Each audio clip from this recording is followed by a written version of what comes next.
Hello, welcome to another video. Please like, share and subscribe for more amazing story. True God in Another Worlds, Tensura x Tbate, by Tempest_King_20. Chapter 47, The First Day PT.3 Arthur Lewin Pav.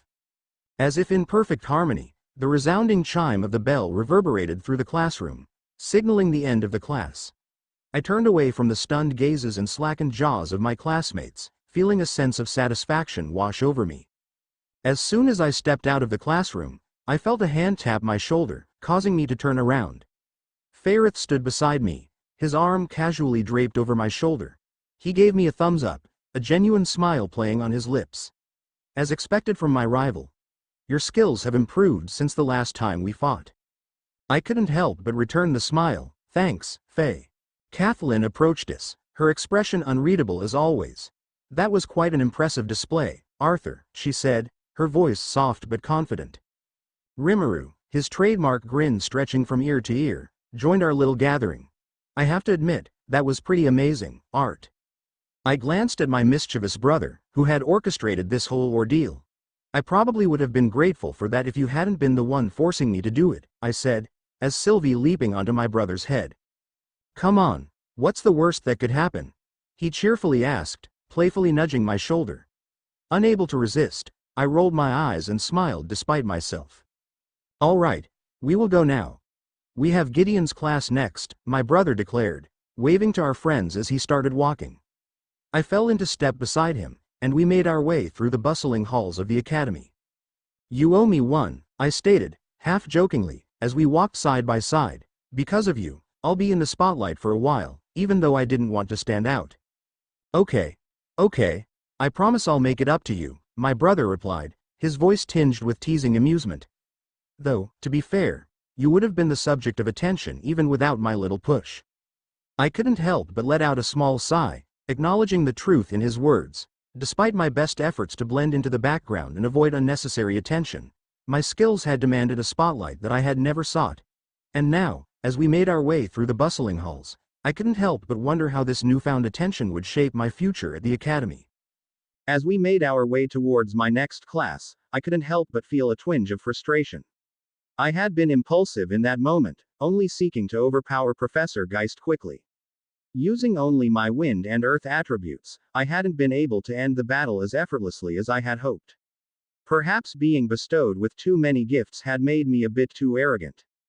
In reality, I had yet to reach the pinnacle of strength in this vast continent, despite the considerable advantages I possessed. Instead of comparing myself to students my age, I needed to think bigger and strive for greater heights. The next class on my schedule piqued my interest. Basics of Artificing. In my previous world, artificing was unheard of. I was certain there were connections between the manipulation and coding of mana and the technology of my old world, but the concept of infusing objects with mana to achieve specific purposes was entirely new to me. Upon entering the classroom, I was pleasantly surprised to see that the layout of the room was that of a laboratory. Beakers, containers, different types of ores and various gadgets filled the room, making it all the more authentic. I was somewhat relieved to see that there was no one I knew in this class, giving me peace of mind. As students began to file in, I noticed them gravitating toward their acquaintances and friends, forming small groups and filling the seats. Ree and I located a pair of stools and settled down, ready for the class to begin. Just as we settled, a girl who appeared to be about our age shuffled past, her eyes wandering until they landed on the vacant stool beside us. She has wild tendrils of curly green hair cascading down her back in a ponytail.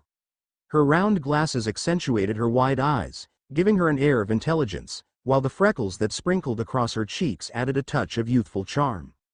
Hey Rimuru, it's been ages, the girl greeted warmly, her voice filled with genuine affection.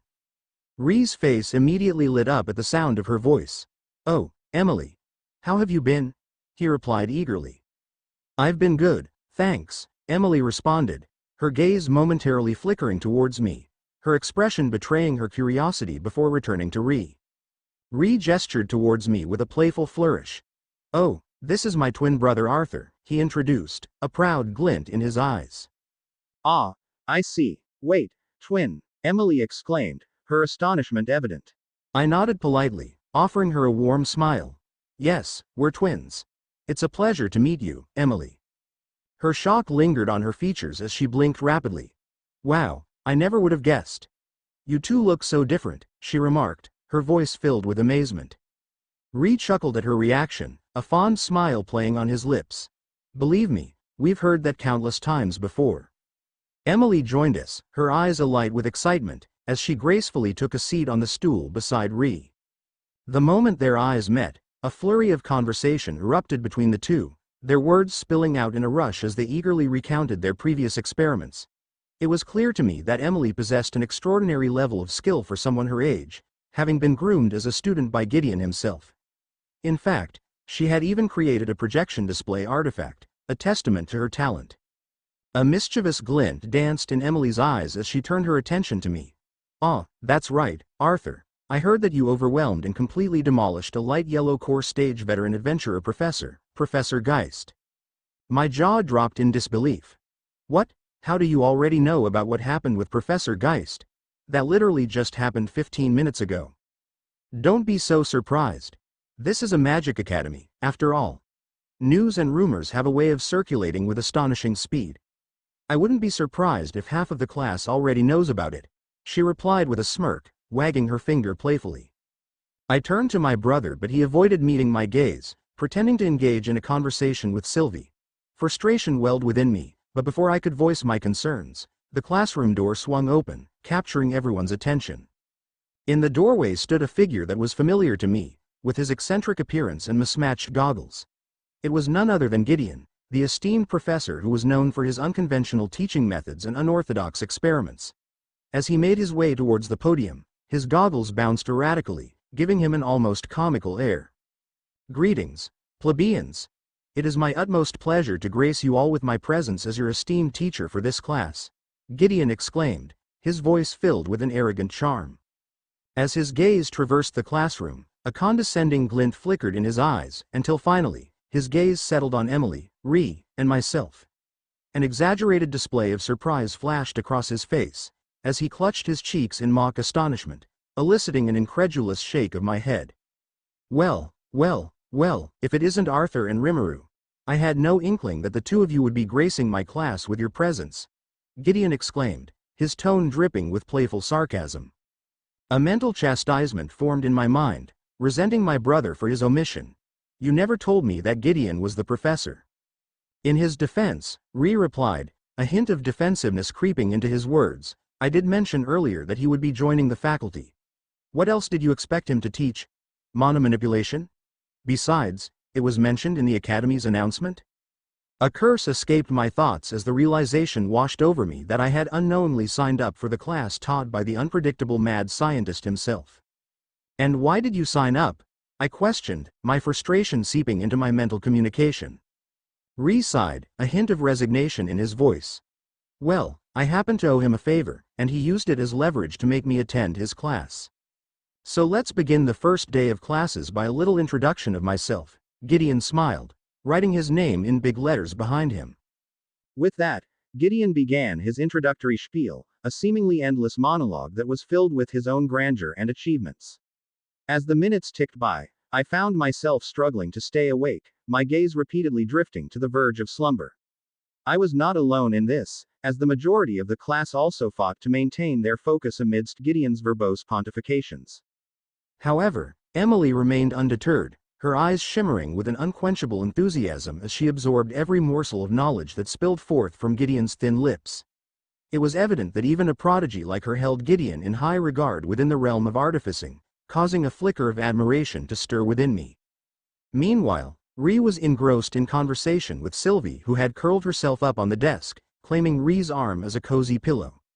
Rays of warm afternoon light streamed in through the open window, creating a golden glow that enveloped the classroom. Just as the tranquility settled, an unexpected visitor swept in. An olive-green owl gracefully fluttered through the window, landing lightly on my shoulder. Its penetrating amber eyes stared at me with an uncanny intelligence. Well, it seems like Director Goodsky is beckoning you, brat.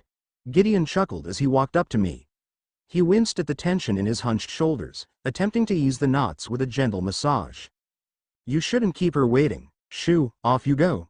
Emily leaned in with a knowing smile. I told you not to underestimate how fast news travels around here. At that moment the owl flew from my shoulder to Rimuru's shoulder. It seems that she is also calling you too. Welp, go now, Gideon said as he returned to talk to the class about himself, while me and Ri went out the classroom. As Ri and I made our way out of the classroom, the tension in the air was almost tangible. Rimuru's unease was palpable as he muttered under his breath, his brow furrowed in concern. I have a bad feeling about this. However, in the midst of the palpable unease, Rimuru's attention shifted to the majestic owl perched on his shoulder.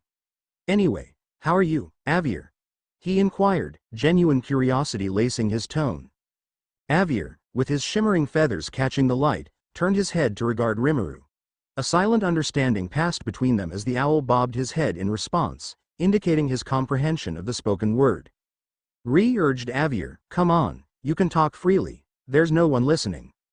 With a subtle shimmer in the air indicating the presence of a sound barrier that Rimuru had conjured, my amazement grew as Avier began to speak.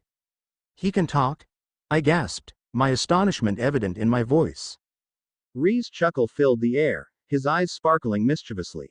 Yes, Avier has the ability to speak, he affirmed, a playful grin on his face. Turning to the owl, Avier, I couldn't help but marvel at the realization. So, why did Cynthia summon us? Unfortunately, she did not divulge that information to me, Avier responded calmly, his voice carrying a sense of wisdom and serenity. I see, Ri murmured. As we strolled through the campus, the usually bustling grounds seemed tranquil. Most of the students were either engrossed in their classes, honing their skills in individual training sessions, or taking respite in their dorms. My gaze wandered, captivated by the scenic beauty of the campus, and before I knew it, we had arrived at the entrance of the director's office. Stepping inside, we saw Cynthia sitting behind her spacious desk. The room was elegantly decorated, with tasteful artwork adorning the walls and a large window offering a picturesque view of the campus.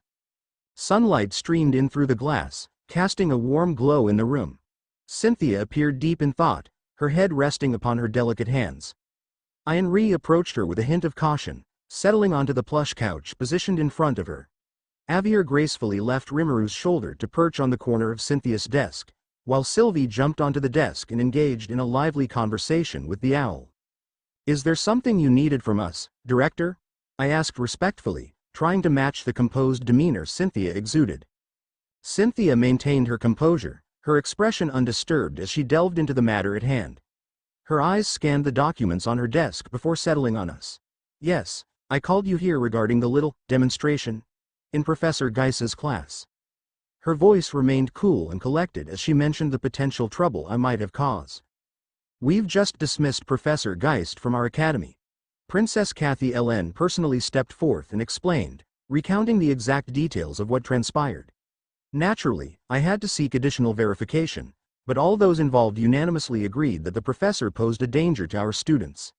Cynthia nodded, placing a couple of meticulously organized documents in front of me, evidence of her swift actions. Wow, she worked fast. This incident happened less than 2 hours ago, but she already managed to handle and fire that professor. As if privy to my thoughts, Cynthia smiled, a glimmer of pride in her eyes. It helps move things along when you have the final say in all matters regarding this academy. Rimuru leaned back, his casual demeanor contrasting with the gravity of the situation. He interjected, his voice laced with curiosity, so what do you need from us now? Straightforward as usual, Rimuru, Director Goodsky, smiled warmly as Rimuru shrugged nonchalantly. Her brown eyes sparkled with anticipation as she clasped her hands together, studying my expression intently. Arthur, what do you think about being the professor for your class, practical mana manipulation? The question caught me off guard, causing my eyes to widen in disbelief. You're not serious, right? I stammered, my voice laced with disbelief. Oh, I'm quite serious, Arthur, she stated firmly, her expression unyielding. The determination in her voice only heightened my doubts. Anxiety flooded my mind, and I hastily voiced my concerns. Is that even allowed? I'm a student, not even finished with my first day of school. Can I be a student and a professor simultaneously? What about my other classes? Questions tumbled out of my mouth, each one highlighting the various obstacles that stood in the way of making such an arrangement feasible. The director maintained a calm composure, seeking to quell my worries. Please, no need to get so worked up. It's quite simple, actually, she reassured, her words oozing with confidence. Is it allowed? Yes, as long as I say it is. Although this specific situation has never occurred, there are cases of highly qualified upperclassmen that teach basic courses. As for your other classes, your schedule wouldn't really change. You would just be teaching that one class, for that period. She gave me a business-like smile, her eyes twinkling with excitement. Taking a moment to gather my thoughts, I began to consider Director Goodsky's proposal more carefully. She wasn't suggesting this for her own benefit. In fact, she would surely face backlash from noble parents questioning why a first-year student was teaching a class. The idea of teaching practical mana manipulation also appealed to me as it would provide me with more free time, lessening the workload outside of class. However, I couldn't help but feel a lingering suspicion surrounding the director's motives. I don't understand why you're doing this, Director, I voiced my concern, curious as to her true intentions. Meanwhile, Rimuru got up and made his way to the table near the wall, preparing tea or whatever beverage he deemed suitable for the occasion. Well, a spot just opened up, and you were the one who defeated the previous professor. Doesn't that give you enough qualifications to enter? She reasoned. Besides, I'm really not doing this for some ulterior motive, Arthur. You don't have to be too suspicious. This is up to you. I won't push you into this, but I believe that it would be a good opportunity to build a sort of standing for yourself without having to go around conquering professors. If you wish to further enjoy teaching after this semester, I can give you more classes to teach. I'm sure there are a very limited number of classes that would be of use to you anyway, she chuckled, her eyes glimmering with genuine interest. Standing up, Goodsky laid a gentle hand on my shoulder. The choice is ultimately yours, Arthur, she whispered, her voice conveying a deep understanding. As I sat there, pondering the words of the director, my mind began to wander, and my gaze unfocused, fixed on something indistinct in the distance. The weight of her statement hung heavy in the air, its implications lingering in my thoughts. She had made it clear that there was no real benefit for her to hire me as a professor, and this revelation only fueled my suspicions further. It had become ingrained in me to be cautious of others, to question their motivations, no matter their status or position. And as a figure of authority and power, those suspicions were heightened, causing me to question why she had extended this offer to me in the first place. The class she mentioned, Practical Mana Manipulation, intrigued me. It was a unique opportunity, devoid of the usual burdens of grading extra work, making it a seemingly easier task to undertake. But beyond that, I recognized the potential it held. Teaching this class could not only help establish a favorable position for myself, but also offered a chance for a more engaging and interesting experience. Seeing as how I probably couldn't escape attention from the students anyway, I might as well do things a bit differently. While I had no intention of revealing my full range of skills just yet, I saw no reason to hide completely, especially after the events of today. Lost in my thoughts, I was shaken from my reverie by the voice of Rimuru, who sat next to me, sipping his tea with a bemused expression. And why am I here? I don't see a reason for being here, he remarked, offering us both a cup of tea. With a grateful smile, I accepted the warm cup in my hands before responding. What do you say? If I'm going to be a professor, you'll be with me. Well, that was my idea too, Director Goodsky chimed in, her voice filled with enthusiasm. Huh? I didn't agree to that, and I see no reason for me to do that, Rimuru objected as he shook his head incredulously. But I wasn't about to let him forget his debt to me, so I reminded him sternly, if you hadn't pushed me to fight Geist, we wouldn't have come to this. Remember, you owe me. Reluctantly, Rimuru relented, a tinge of resignation coloring his voice. TCH, okay, I'll agree. But we'll just be temporary teachers, okay? I acknowledged his compromise with a nod, my determination unwavering. I agree too. Although I'm not sure how competent I'd be in that kind of role, I'd like to try my hand at being a professor. With renewed determination, I studied the document in front of me, outlining my duties and responsibilities. The director, her confidence evident in her smile, chimed in, I'm sure you two will do an excellent job.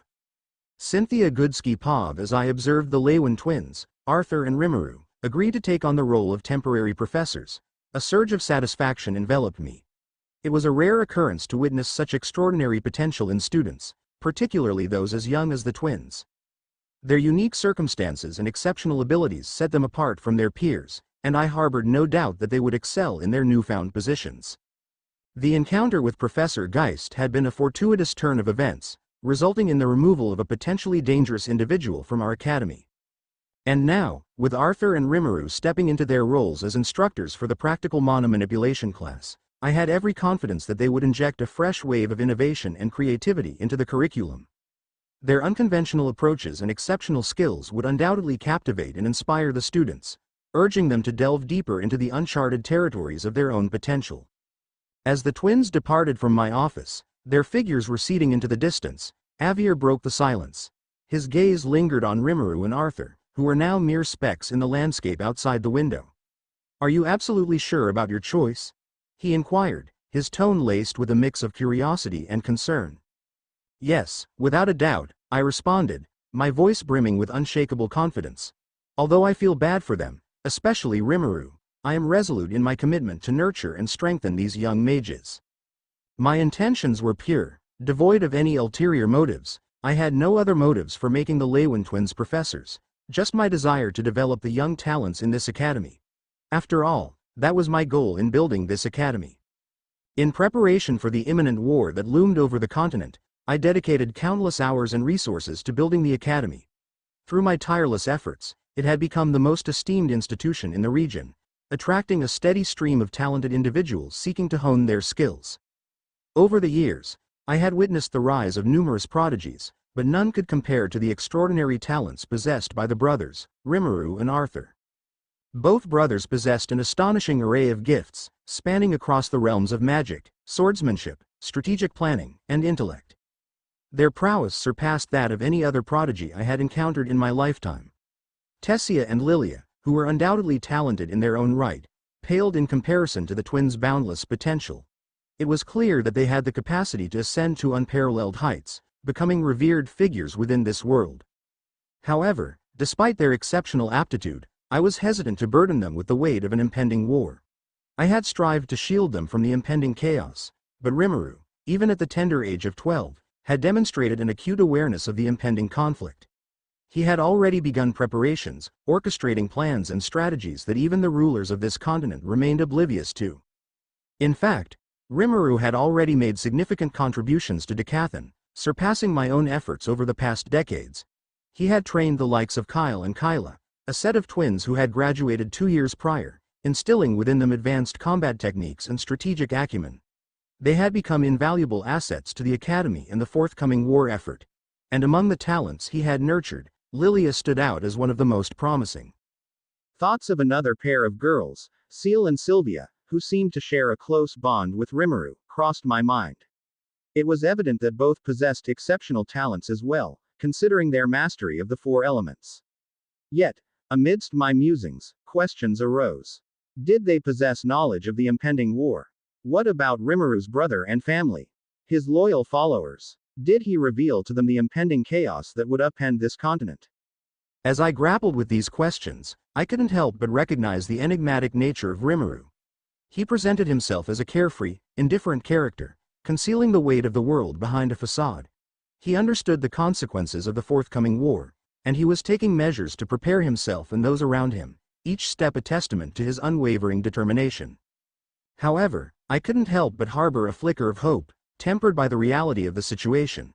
Could this young boy truly comprehend the magnitude of what lay ahead? The war that threatened not only to reshape this continent but also to mold the course of history itself. I yearned for the assurance that Rimuru possessed a plan, a path to navigate through the tumultuous abyss and emerge victorious on the other side. Yet, amidst my hopes, I couldn't help but chuckle wryly at my own thoughts. It was audacious to expect a 12-year-old to rise against gods and triumph. And yet, when I gazed into Rimuru's eyes, a kaleidoscope of determination and potential, it was difficult not to believe that he possessed the capacity to achieve the extraordinary. But hope, at the end of the day, remained just that. Hope. An old woman's hope, fragile and intangible.